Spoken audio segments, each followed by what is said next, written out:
Episode के start में हम लिन नाम के एक लड़के को देखते हैं जो कि एक स्वॉर्ड स्लेव होता है, यानी कि वो हर डिसाइपल्स के पास जाकर उन्हें स्वॉर्ड देने का काम करता है। साथ ही वो अपने मार्शल आर्ट की 2 लेवल को पूरा कर चुका है और तीसरा लेवल भी कुछ ही टाइम पे पूरा करने वाला है। लेकिन उसके सभी को स्वॉर्ड देने के काम की वजह से सारे लोग उसे गुलाम की तरह रखते हैं और उसका नाम भी स्वॉर्ड स्लेव रख दिया गया है। तब 2 लोग उसे धक्के मारकर एक घर में से बाहर निकाल देते हैं, क्योंकि उस घर में सू नाम की एक लड़की रहती है जिसे लिन पसंद करता है। लेकिन वो लड़की बहुत ज्यादा फेमस है, इसलिए कोई भी नहीं चाहता कि इतनी फेमस लड़की के सामने ये एक मामूली सा गुलाम रहे, इसलिए उसे वहाँ से धक्के मारकर निकाल दिया जाता है। जिस वजह से लिन उदास होकर वहाँ से चला जाता है और फिर वो जंगल में आकर एक जगह पर बैठ जाता है और वहाँ पर अपनी नॉवेल पढ़ना शुरू कर देता है। अगले सीन में हम रियल वर्ल्ड को देखते हैं, जहाँ पर युन नाम का एक लड़का होता है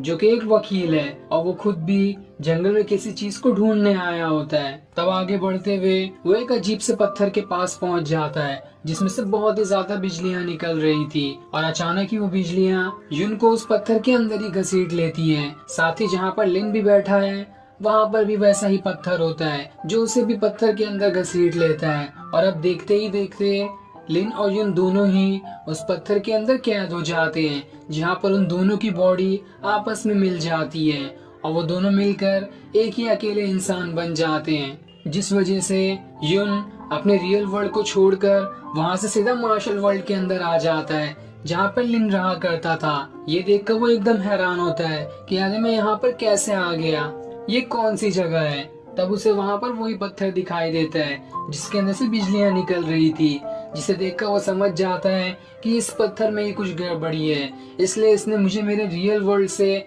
मार्शल वर्ल्ड में लाके छोड़ दिया। तभी उसे याद आता है कि उसे स्वॉर्ड लेकर सू को देने जाना था, जो कि युन की बॉडी के अंदर से लिन कह रहा है, क्योंकि उन दोनों की बॉडी आपस में मिल गई है और इस वजह से दोनों की यादें भी आपस में टकरा रही है। इसलिए जो लिन सोच रहा था वही चीज युन के दिमाग में आ जाती है, इसलिए वो जल्दी जल्दी स्वॉर्ड लेकर सू को देने चला जाता है। तब बाकी डिसाइपल्स उससे कहते हैं, आखिर तुम्हारी हिम्मत कैसे हुई लेट आने की, तुम्हारा काम है गुलामी करना, आगे से लेट हुआ तो हमसे बुरा कोई भी नहीं होगा। तब युन जैसे ही सू को देखता है उसकी भी आंखें खुली की खुली रह जाती है, क्योंकि वो बहुत ही ज्यादा अच्छी दिखाई दे रही थी। जिसके बाद सू उससे स्वॉर्ड ले लेती है और उसके बदले एक स्पिरिट बॉटल उसे दे देती है। पर तभी एक दूसरा डिसाइपल युन को एक लात मारकर वहाँ से दूर फेंक देता है और उससे कहता है, तुम्हारी औकात नहीं है सू से कुछ चीज लेने की। लेकिन अब लिन के बॉडी में वो अकेला नहीं है, उसके अंदर युन भी आ चुका है, जिस वजह से वो अब पहले जैसा कमजोर नहीं रहा जैसा लोग उसे समझ रहे हैं। युन गुस्से के साथ उस डिसाइपल से लड़ना शुरू कर देता है, जैसा लड़ाई करने की आज तक कभी भी लिन के अंदर ये हिम्मत नहीं हुई थी। ये देखकर सारे डिसाइपल्स हैरान हो जाते हैं कि आखिर इसने हमारे एक डिसाइपल के ऊपर हाथ कैसे उठाया। लेकिन तब भी युन की बॉडी के अंदर से लिन घबरा जाता है, क्योंकि उसे लड़ाई करना बिल्कुल भी पसंद नहीं था, जिस वजह से युन वहीं पर गिर जाता है। जिसके बाद वो सारे डिसाइपल्स वहाँ से चले जाते हैं। अब कुछ देर बाद युन सोचने लगता है कि आखिर ये सारी यादें कैसी हैं और मुझे लिन की पूरी यादें क्यों नहीं आई। अगर उसकी पूरी यादें मुझे आ जाएगी तो मैं सभी लोगों को पहचान सकता हूँ कि आखिर कौन लोग मेरे क्या लगते हैं।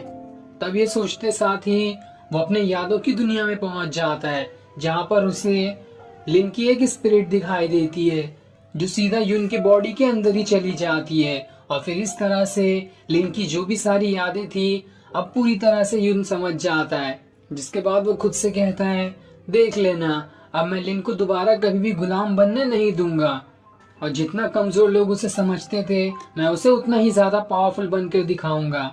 जिसके बाद वो वहां से अपने मास्टर के पास आता है जो उसे स्वॉर्ड बनाकर दिया करते हैं। वो उनसे कहता है, मैं यहाँ से जा रहा हूँ क्योंकि मैं हमेशा एक गुलाम बनकर नहीं रहना चाहता। जिस पर मास्टर कहते हैं, मैंने तुम्हें बचपन से पाला है इसलिए मैं तुम्हें नहीं रोकूंगा, जहाँ पर भी तुम जाओ मेरी शुभकामनाएं तुम्हारे साथ होगी। जिसके बाद वो उसे एक पेंटिंग भी देते हैं, जो पेंटिंग बहुत ही ज्यादा मिस्टीरियस है और उस पेंटिंग की मदद से युन को बहुत ही ज्यादा आगे मदद मिलेगी। इसलिए युन उस पेंटिंग को लेकर वहां से चला जाता है और एक जंगल में आकर उस पेंटिंग को खोल देता है, जिसके अंदर से एक टाइगर की स्पिरिट बाहर निकल कर आती है, जो सीधा यून के बॉडी के अंदर ही चली जाती है।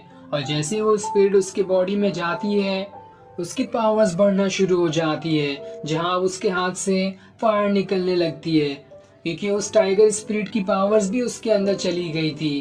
तभी वहां पर उसका दोस्त आता है, जिसका नाम युआन है, जिसे देखकर यून खुश हो जाता है और फिर वो दोनों आपस में बातें करने लगते हैं, जहां युआन यून को बताता है तुम्हें तो आउटर डिसाइपल बनना चाहिए, क्योंकि तुमने अपना सेकंड लेवल तो पूरा ही कर लिया है और थर्ड लेवल किसी भी टाइम पे पूरा करने वाले हो। एक बार तुम अपना थर्ड लेवल पूरा कर लो तो तुम आसानी से आउटर डिसाइपल के लिए अप्लाई कर सकते हो, जिनकी सैलरी ज्यादा होती है।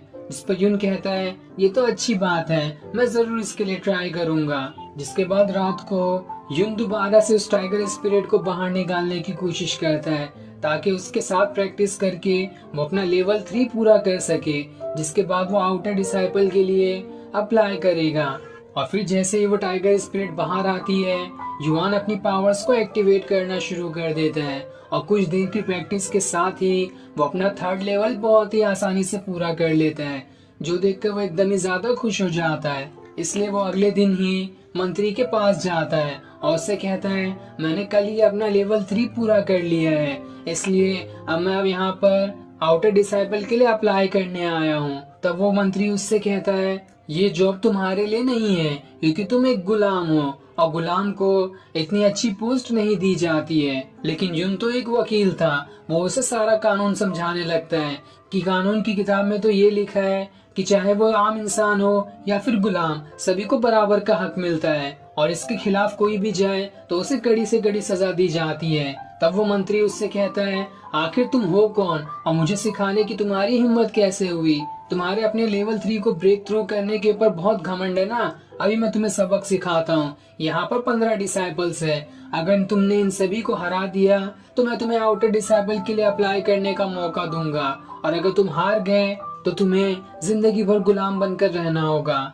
जिस पर यून मान जाता है। लेकिन तब वहाँ पर एक और डिसाइपल आकर कहता है इस मामूली से लड़के के लिए 15 डिसाइपल को लड़ाना ये कोई अच्छी बात नहीं, मैं इसे तो अकेले ही हरा दूंगा। जिसके बाद वो यून से कहता है मैं तुम्हारे ऊपर 5 बार अटैक करूंगा, और अगर इनमें से एक भी अटैक तुम्हें लग गया तो तुम्हें हार मान लेनी होगी और तुम हमेशा के लिए गुलाम बन जाओगे, या फिर तुमने अगर पांचों के पांचों अटैक को डॉज कर लिया तो तुम आउटर डिसाइपल के लिए अप्लाई कर सकती हो। जिस पर यून मान जाता है और फिर दोनों में देखते ही देखते काफी ज्यादा फाइट शुरू हो जाती है। स्टार्ट के 3 मूव्स यून आसानी से बच जाता है, लेकिन जैसे ही अगला मूव वो डिसाइपल यून को मारने वाला होता है कि इससे पहले ये एपिसोड यहीं एंड हो जाता है। Thanks for